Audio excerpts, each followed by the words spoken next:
Welcome to Caldi's Curiosity Academy, Mm, where we kind of channel our inner Caldi, that Ethiopian shepherd, right. who, legend has it, discovered coffee, Keffa's gift to the world. Yeah. And it's really interesting how the word coffee itself Uh-huh. comes from Kaffa, the Ethiopian region where it was first cultivated. Right. But today, we're kind of like taking a trip through time to see how coffee influenced one of history's most exciting periods, the Enlightenment. Absolutely. And what a journey it's been. From those goats in Ethiopia to fueling intellectual discussions in Europe, coffee's story is full of surprises. Okay, so before we jump into 16th, 17th century Europe, Mm-hmm. set the scene for us. What were people drinking before coffee took over? Well, you have to remember that back then, water wasn't always safe to drink, so people often turned to beer. Beer. Yeah, even for breakfast. Wow, talk about a different kind of buzz in the morning. Okay, so how did we get here? How do we go from jittery goats, because it all started with goats, right? Okay. To like changing how people thought, worked, socialized. It was a gradual shift, for sure. But you can't talk about coffee's impact on Europe without talking about coffee houses. I mean, they weren't just places to grab a drink. Right. They were vibrant hubs of social and intellectual exchange, especially during the 16th and 17th centuries. Ah, coffee houses. Weren't they like incubators for groundbreaking ideas? Exactly. Think about it. Before coffee houses, where would people gather to debate or share knowledge? Taverns weren't really known for deep thoughts and stimulating conversation. That's true. Not exactly known for their deep thoughts. Right. So how are these coffee houses any different? Well, for the price of a penny, you could get a cup of coffee and find yourself debating the latest scientific discoveries, philosophical ideas with some of the brightest minds. Penny universities, they call them. I remember reading about that. That's so cool. Exactly. And that's what made them different. They weren't just places to get your caffeine fix. They were fueling what we now call the Enlightenment. The Enlightenment, that era of radical new ideas in philosophy, science, art. It's like coffee woke up Europe's collective brain, wouldn't you say? That's a very accurate way to put it. It was a time when people started questioning traditional authority and embracing reason, individual liberty. And these coffee houses, with their open atmosphere encouraging debate, became the perfect breeding ground for these ideas. It's amazing how a simple beverage could have such a huge impact. But why coffee? Was it just the caffeine? Or was there something more at play? That's a great question. While caffeine certainly played its part, keeping those intellectual discussions going, it was more than just a stimulant, it was the environment. See, unlike taverns, coffee houses were calmer, more focused. That makes sense. It's like trying to have a deep conversation at a rock concert versus like a cozy cafe. Exactly. And don't forget, coffee was more affordable than alcohol. So coffee houses were accessible to a wider range of society, bringing together a mix of social classes and professions you wouldn't see in other places. So it's not just that coffee like made people think better. It's that it brought a more diverse group of thinkers together. Exactly. And those interactions, fueled by caffeine, a shared curiosity, helped spark the Enlightenment. It kind of reminds me of what we're trying to create at Caldi's Curiosity Academy, an environment where anyone, no matter their background, can come and explore fascinating ideas. Speaking of fascinating figures, one famous example of coffee's influence has to be the Grecian Coffee House in London. Some of the most influential figures, like John Locke, Isaac Newton, would gather there. Yeah. You're telling me Newton, the guy who came up with the laws of gravity, was fueled by coffee. Well, I can't say that every scientific breakthrough can be directly attributed to coffee, but But it created the space for those ideas to flourish. absolutely. And not just scientific discoveries either. Coffee houses were hubs for discussing philosophy, politics, literature, everything. They were like the social media platforms of their day. Right. Only instead of scrolling through feeds, people were engaging in, lively debates face to face. It makes you wonder how different the world might be without it. I mean, we might not have physics as we know it. That's crazy. Yeah. But it wasn't just science, right? Right. Our notes say coffee also played a big role in shaping social and political movements, almost like coffee was fueling revolutions one cup at a time. That's a great way to put it. See, coffee provided a platform for the free exchange of ideas, and that included challenging the status quo.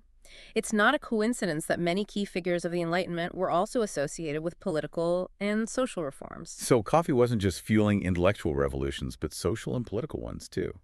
That's amazing. It really is. And it reminds us that even something as enjoyable as a cup of coffee can have a profound, lasting impact on the world. Okay, but enough about history for a sec. Right. Let's talk about how coffee actually affects our brains. We all know it wakes us up. Yeah. But how? Well, it all comes down to this molecule, caffeine.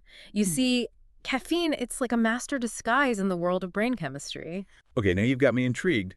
Tell me more about this caffeine character. So we have this molecule called adenosine, Okay. and what it does is it binds to certain receptors in our brains. Think of it like a key fitting into a lock. Mm-hmm. When adenosine binds to these receptors, it signals our brain to start winding down.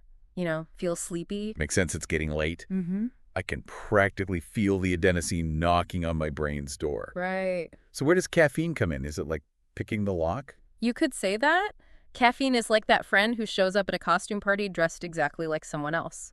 Just to shake things up a bit, it looks so much like adenosine that it can actually bind to those same receptors in the brain. So it's tricking my brain into thinking it's not tired. Hmm? Pretty sneaky. Hmm. But what happens then?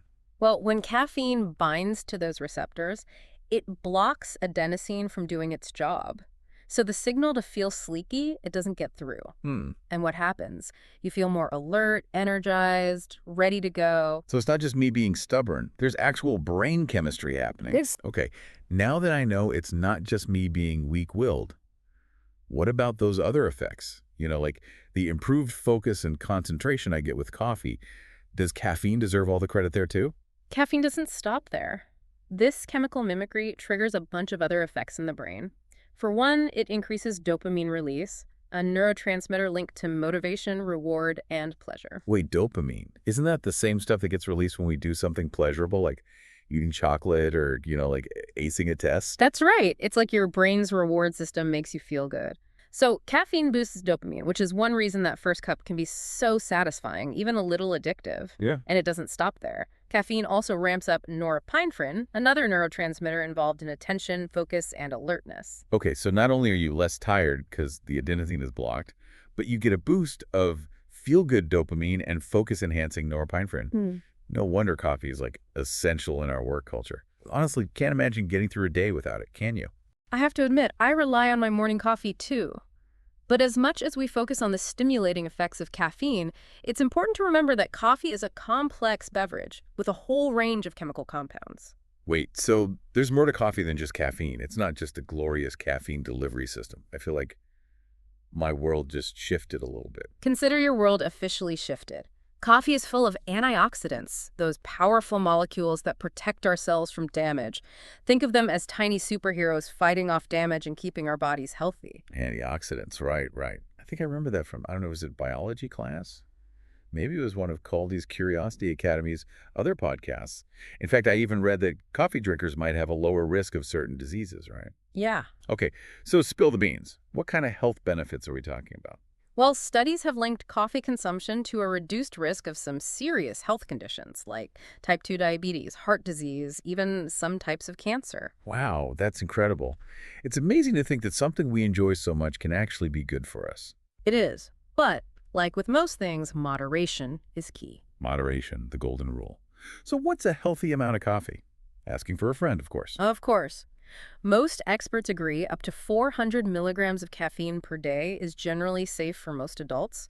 That's like, what, 4 cups of brewed coffee, give or take? But everyone's different, right? So listen to your body. Pay attention to how coffee makes you feel. Solid advice. You mentioned antioxidants earlier. Can you tell us a bit more about those? Like, how do they actually benefit our health? Sure. Coffee is a really good source of antioxidants. Chlorogenic acid is one of the most abundant. Chlorogenic acid. That sounds intense. What does it do? Quite a mouthful, isn't it? Well, chlorogenic acid has been linked to a whole bunch of potential health benefits, including reducing inflammation, improving blood sugar control, and even boosting brain function. Hold on. Boosting brain function.